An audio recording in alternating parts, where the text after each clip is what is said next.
Like most parents, Bethany Kernaghan is trying to keep her kids occupied during lockdown.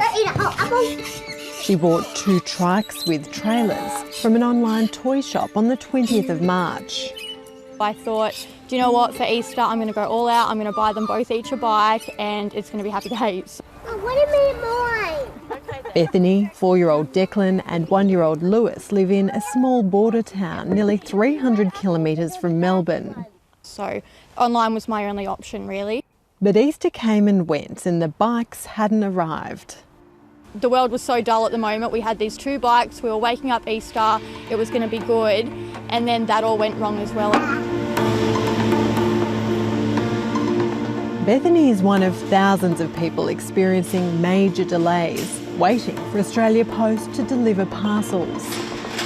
Right now, Australia Post is as busy as it is at Christmas. But unlike Christmas, there's no end in sight. Online department store purchases are up 473%. Fashion purchases have trebled. And Australia Post is delivering about 1.8 million parcels a day. It's actually really busy. We've had more than 100% growth in parcels in the last couple of days, and even bigger than Christmas. And the interesting thing of that is, of course, at Christmas you have plenty of time to plan for that. But this has just happened in a couple of weeks. Australia Post has made major changes.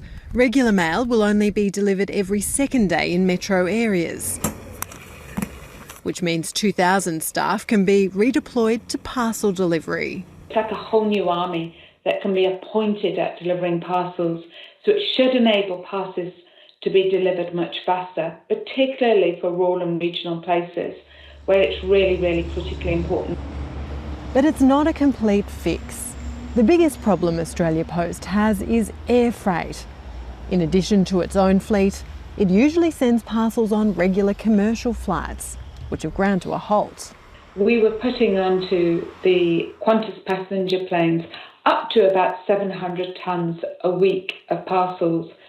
And that literally, over a few weeks, went to zero. Now, as I've said, we've worked with Qantas, we've chartered our own planes, but one of our biggest challenges is those regional parts. We can't get that chartered plane capacity into those regional towns. Which means a long wait as parcels wind their way across the country in the back of B-doubles, and some very frustrated customers. We're frustrated like them, but as we say, the plane services are down, there's not so many flying now, there's not so many trucks on the road.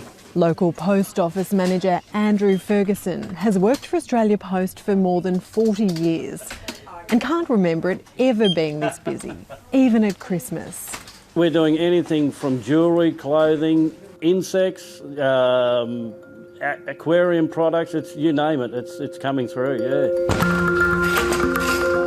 Early each morning, local Warrnambool postie Leon Craig loads the parcels onto his bike for delivery. We'd have a lot less parcels normally, and it'd be a lot more relaxing. A bit more stressful at the moment with all the parcels. He's fully loaded, and it's only his first run of the day. Most people are very understanding, but I just tell them that we're working as hard as we possibly can, because this peak was unprecedented, we didn't expect it. Australia Post says roughly 90% of parcels are now finding their way to recipients. Thank you very much. Thank you. We have spoken to customers and we've asked customers for their understanding as we go through big change. I do understand their frustration. This one? Yeah. Australia Post eventually told Bethany Kernaghan her kids' trikes had been lost.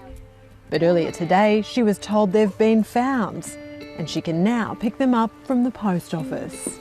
I think every single other business at this time has adapted and sorted out a way to get through coronavirus and everything that's going on at the moment. And at the moment, we're not really seeing anything from Australia Post or hearing anything. It's just, sorry, coronavirus, that's it. Hi, I'm Lee Sales. Thanks for watching this story. If you'd like to watch more of 7:30's stories, they are on the left of your screen. And tap on the button below to subscribe and get the latest from ABC News.